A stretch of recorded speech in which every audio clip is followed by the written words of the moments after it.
अस्सलाम वालेकुम व्यूअर्स, मैं हूं शाहीन अर्जुमंद और आपको आज की इस नई वीडियो में वेलकम कहती हूं। वीडियो का टाइटल देखकर वीडियो के टॉपिक का तो आपने अंदाज़ा लगा ही लिया होगा, लेकिन इनके बारे में बताने से पहले एक बात ऑनेस्टली बता दूं कि वाइटनिंग तो ये क्रीम्स ऐसी देती हैं कि ऐसी स्किन को ऐसा बना देती हैं, लेकिन इस्तेमाल वही करें जो स्किन पे बाद में होने वाले नुकसानात को भी बर्दाश्त कर सकें। और दूसरा, वीडियो देखने वालों में कुछ ऐसे भी होते हैं जिनको अल्लाह ताला ने थोड़ा रंग साफ दिया होता है और वो वीडियो कंप्लीट देखे बगैर ही फ़िलासफ़र बन रहे होते हैं कि लोगों की स्किन को ख़राब मत करें।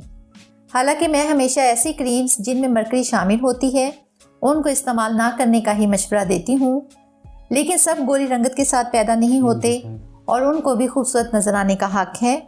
तो ऐसे ही सब बहन भाइयों के लिए इन क्रीम्स को इस्तेमाल करने की मुकम्मल डिटेल्स आपको बताऊँगी, साथ ही इनके नुकसानात में कमी और फ़ायदे में इजाफा कैसे करना है वो भी बताऊँगी, और साथ ही ये भी बताऊंगी कि इन क्रीम्स को रेगुलर और बार बार बिल्कुल इस्तेमाल नहीं करना। तो सबसे पहले ये है मेरे पास बायोकॉस ब्यूटी क्रीम, जो कि बाकी लोकल क्रीम्स यानी गोल्डन पर्ल और फेस फ्रेश जैसी ही है। ये भी उन्हीं की तरह बहुत जल्दी वाइटनिंग देती है, लेकिन इसमें फ़र्क ये है कि इसके साथ अगर इसी कंपनी का ये सीरम भी मिक्स कर लिया जाए तो वाइटनिंग और भी ज़्यादा जल्दी मिलती है। इसकी पैकिंग भी बाकी क्रीम्स की तरह ही है, लेकिन थोड़ी सी बेहतर है। देखने में कोई अच्छी सी मेडिकेटेड क्रीम लगती है, जैसे कि मैंने आपको बताया। ये देखें, इसके इस तरफ लिखा भी हुआ है कि क्रीम के रिजल्ट्स को 10 गुना बढ़ाने के लिए बायोकॉस वाइटनिंग सीरम के साथ इस्तेमाल करें।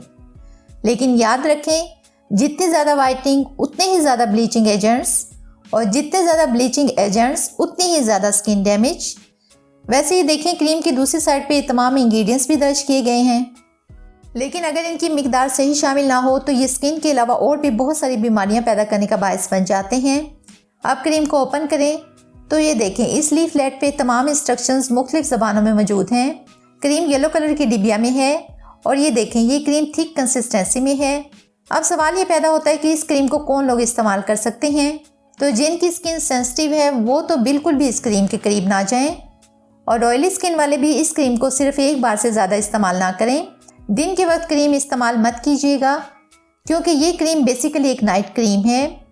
अब मैं आपको इस क्रीम या किसी भी क्रीम के नुकसान से बचने के लिए एक एडवाइस दे देती हूँ।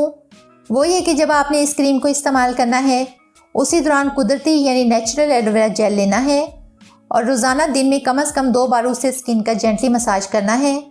इससे आपकी स्किन उतनी डैमेज नहीं होगी जितने होने के चांसेस थे। इसके अलावा इसी रेमेडी को वो लोग भी कम से कम 15 दिन रोज़ाना अप्लाई करें जिनकी स्किन किसी भी क्रीम के इस्तेमाल से डैमेज हो चुकी है। लास्ट में एक बार फिर आपको यही कहूँगी कि कोशिश करें नेचुरल रेमेडीज़ ही यूज़ किया करें। अगर आप टोमेटो, राइस फ्लोर और मुल्तानी मिट्टी के फेस पैक रेगुलर यूज़ करते रहें तो आपको किसी भी क्रीम को लगाने की ज़रूरत नहीं पड़ेगी इंशाल्लाह। और इन क्रीम से अपने आप को महफूज रखें। तो बहुत उम्मीद करती हूँ आपको आज की ये वीडियो भी पसंद आई होगी।